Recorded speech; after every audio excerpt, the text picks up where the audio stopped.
এরা কিছুতেই আমাকে একলা বাইরে যেতে দেবে না। কিন্তু কিন্তু আমার পক্ষে আর অপেক্ষা করে বসে থাকাটা সম্ভব নয়। এমনিতেই অনেকটা সময় পেরিয়ে গেছে। সেনাপতি মশাই এখন কোথায় কি অবস্থায় আছে কে জানে। রাত থাকতে থাকতে প্রাসাদ ছেড়ে বেরিয়ে পড়তে হবে আমায়, কারণ দিনের আলো ফুটে গেলে কেউ আমাকে আর একা বেরোতে দেবে না।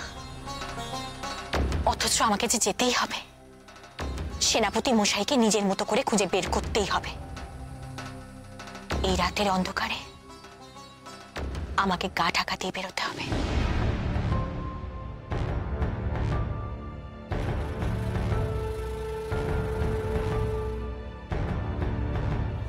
শোন ভাই, আমরা কিন্তু পারুল বোনকে কোনো ঝুঁকি নিতে দেব না। ঠিক বলেছিস ভাই, দরকার হলে সূর্যনগরের সুরক্ষার ব্যবস্থা করে তারপর আমরা নিজেরাই সেনাপতি মশাইকে খুঁজতে বেরোবো। সেই ভালো। আমি বলছিলাম কি যে আমরা সবাই মিলে একসঙ্গে রাত না জেগে পালা করে রাত জাগলে কেমন হয়? খুব ভালো হয়। আমার তো খুব ঘুম পাচ্ছে, ঘুমে চোখ জড়িয়ে যাচ্ছে। এটা কিন্তু মন্দ বলিসনি ভাই।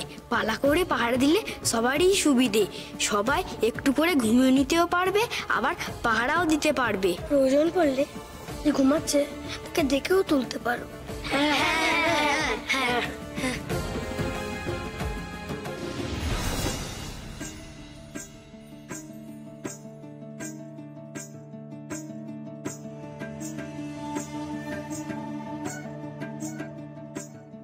আগে আমাকে ছদ্মবেশের জন্য কিছু জিনিসপত্র জোগাড় করতে হবে। দেখতে হবে সবাই ঘুমিয়েছে কিনা, তবেই আমি প্রাসাদ ছেড়ে বেরোতে পারবো।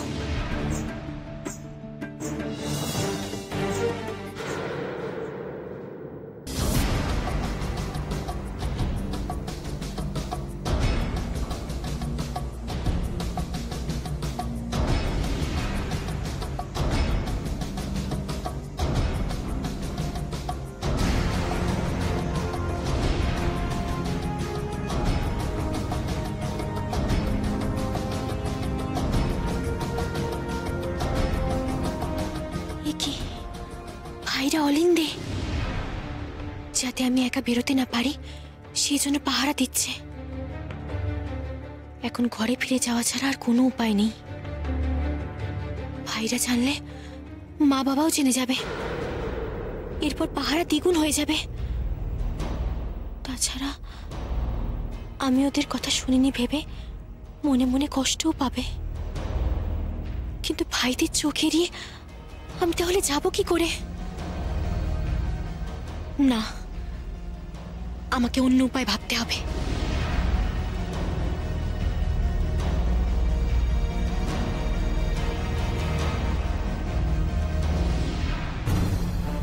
মল্লিকা,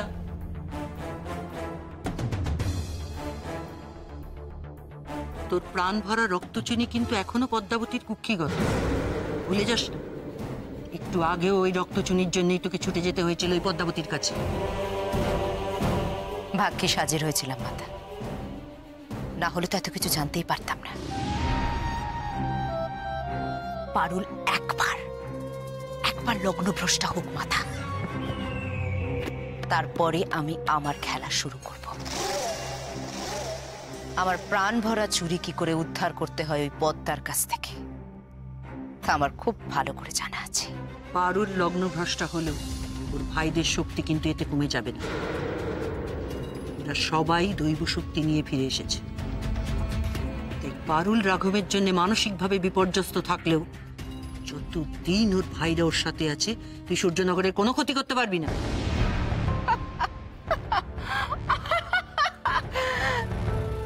মাতা, আমার সতীনের 7 ছেলে শৌর্যে বীর্যে যতই ক্ষমতাশালী হোক না কেন, আসলে ওরা দুগ্ধপোষ্য শিশুর মতোই। ওদের মাথায় বুদ্ধিশুদ্ধি একেবারেই নেই। ওদের বোকা বানানো তো আমার বাঁ হাতের খেলা। পারুল যত ভেঙে পড়বে, ওই 7 ভাইকে সুতোর টানে পুতুলের মতো নাচানো আমার পক্ষে তত সহজ হবে মাতা। আর তাই আমি চাই পারুল লগ্নভ্রষ্টা হোক। একবার পারুল লগ্নভ্রষ্টা হয়ে চোখের সামনে ঘুরে বেড়ালে পদ্মার মহেন্দ্রর পক্ষে সেটা মেনে নেওয়া সম্ভব হবে না। সে কষ্ট সহ্য করতে না পেরে নয় ওরা মরবে অথবা অসুস্থ হয়ে শয্যা নেবে, মানসিক আঘাতে একেবারে পঙ্গু হয়ে যাবে।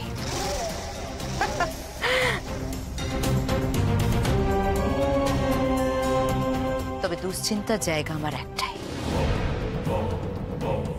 ওই অনামুখ রাঘবটা আবার ফিরে না আসে।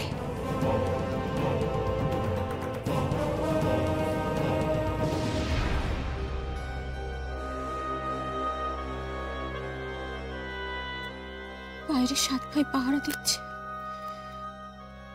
এখন আমার বেরোনোর কোনো উপায় নেই।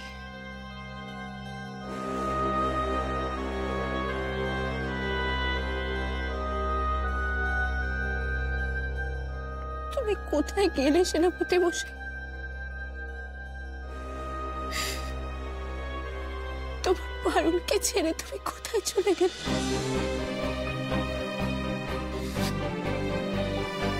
আমি যে বড় একা হয়ে গেলাম সেনাপতি মশাই।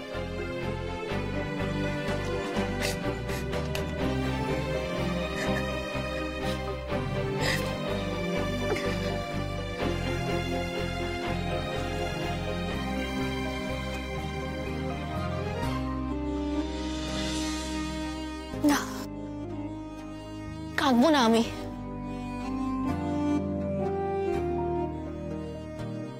যেভাবেই হোক সেনাপতি মশাইকে আমি খুঁজে বের করব। এবার আমাকে বাইরে বেরোনোর চেষ্টা করতে হবে। বাইরে নিশ্চয়ই এতক্ষণে ঘুমিয়ে পড়েছে, আমি দেখি একবার।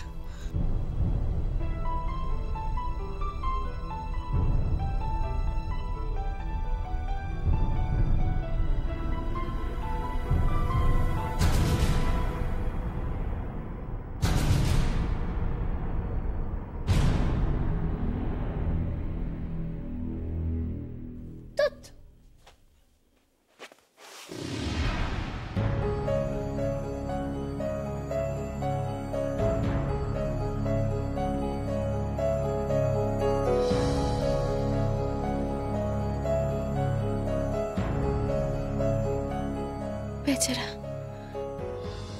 পাহারা দিতে দিতে ঘুমিয়ে পড়েছে সবকটা। এদের লুকিয়ে যেতে মায়াও লাগছে। ঘুম ভেঙে আমাকে দেখতে না পেয়ে হতাশ হবে সবাই,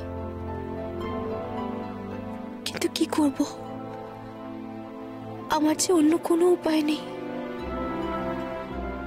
ভাইরা কেউ জেগে গেলে আর চাওয়া হবে না আমার একা একা।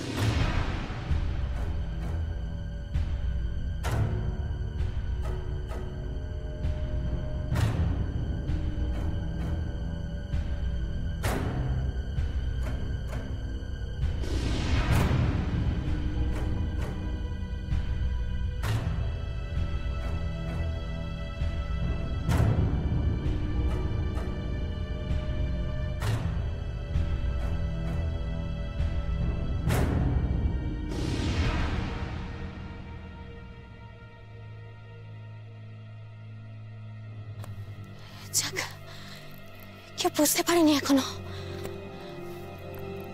এবার প্রহরীদের চোখে ধুলো দিয়ে বাইরে বেরোতে হবে আমায়।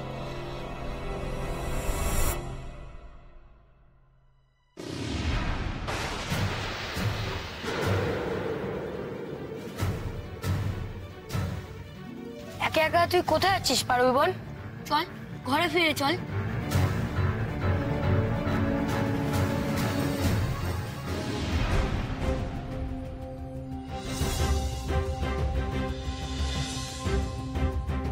কি বৌমা, তুমি এখনো এখানে দাঁড়িয়ে আছো এই বেশে? যাও।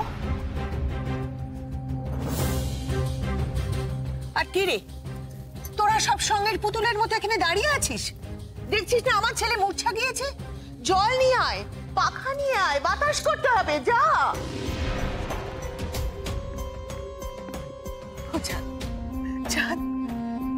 চোখ খোল বাবা, বাবা চোখ খোল, চোখ খোল বাবা, চোখ খোল।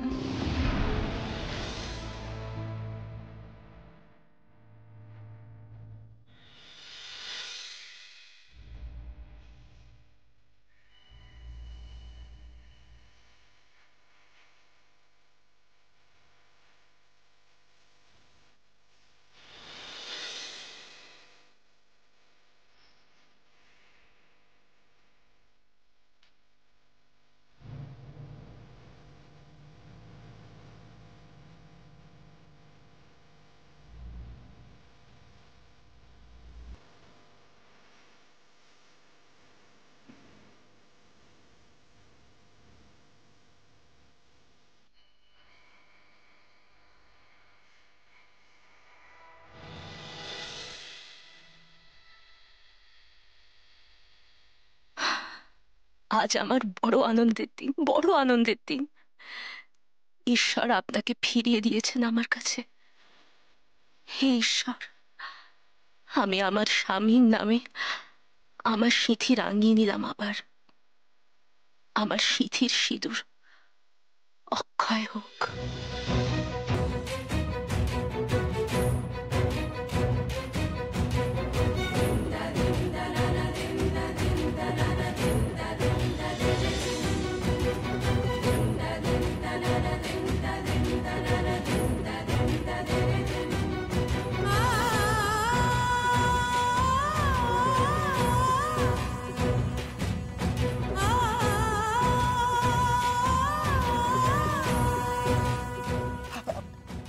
বাবা চোখ খোল বাবা, চোখ খোল।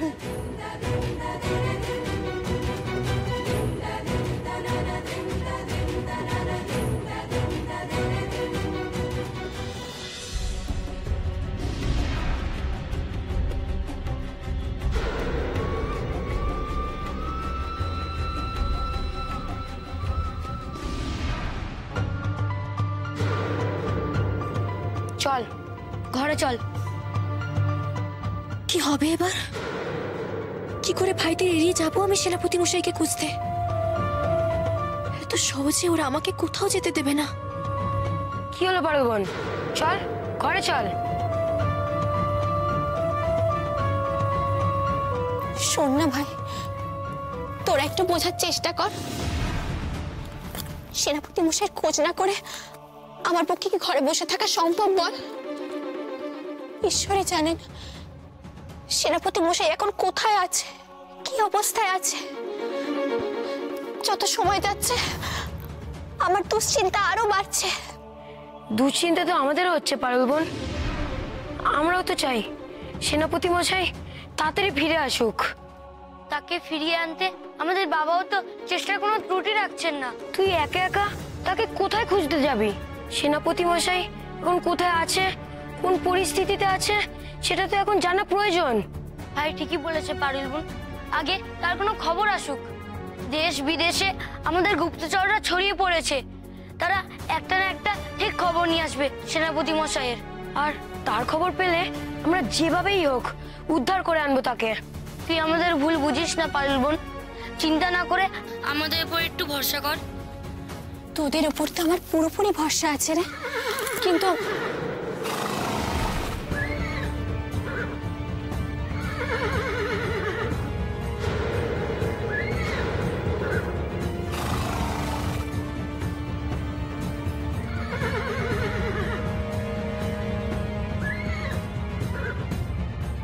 চিত্রকে ডাক মনে হচ্ছে সেনাপতি মশাইয়ের প্রিয় ঘোড়া চিত্র। যখনই সেনাপতি মশাই দূরে কোথাও যেত চিত্রকে সঙ্গে নিত।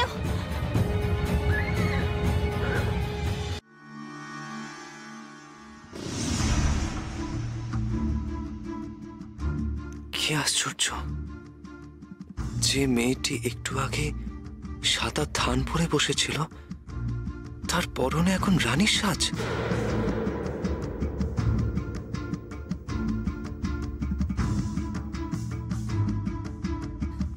চাঁদ, চাঁদ এখন কেমন লাগছে বাবা? এখন কেমন লাগছে বল? মহারাজ, মহারাজ দয়া করে উঠবেন না। আমি তো আপনাকে আগেই বলেছি, রাজবৈদ্য বলেছেন আপনাকে বিশ্রাম নিতে। আপনার শরীর তো এখনো দুর্বল, আপনি শুয়ে পড়ুন। না না, আমার মন বলছে কোথাও কিছু একটা গন্ডগোল হচ্ছে। আমি আমি এনাদের কাউকে চিনি না, অথচ এরা সবাই আমার সঙ্গে এমন ব্যবহার করছেন যেন মনে হচ্ছে তারা সকলে আমাকে খুব ভালো করে চেনেন, জানেন। তার উপর এই বয়স্কা মহিলা তখন থেকে আমাকে চাঁদ বলে কেন ডাকছেন? নিশ্চয়ই এরা সকলে কোনো ভুল করছেন। আমাকে আমাকে সেই ভুল ভেঙে দিতে হবে। কি করছেন, কি করছেন আপনি? মহারাজ শুয়ে পড়ুন।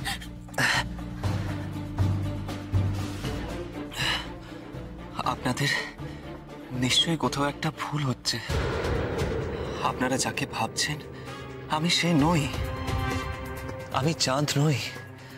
আমাকে আমাকে যেতে দিন।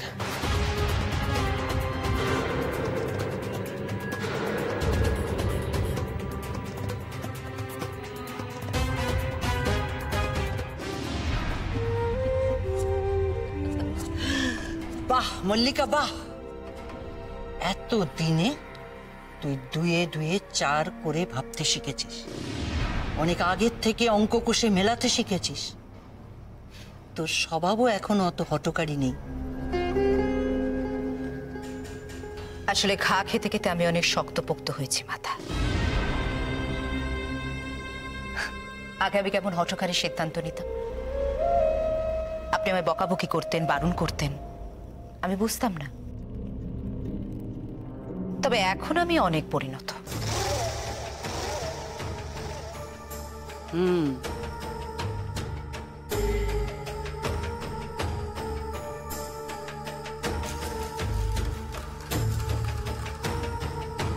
এরকমই আগের থেকে ভেবে চিনতে বুদ্ধি করে সব কাজ করবি মল্লিকা, দেখবি তুই ঠিক সফল হবি।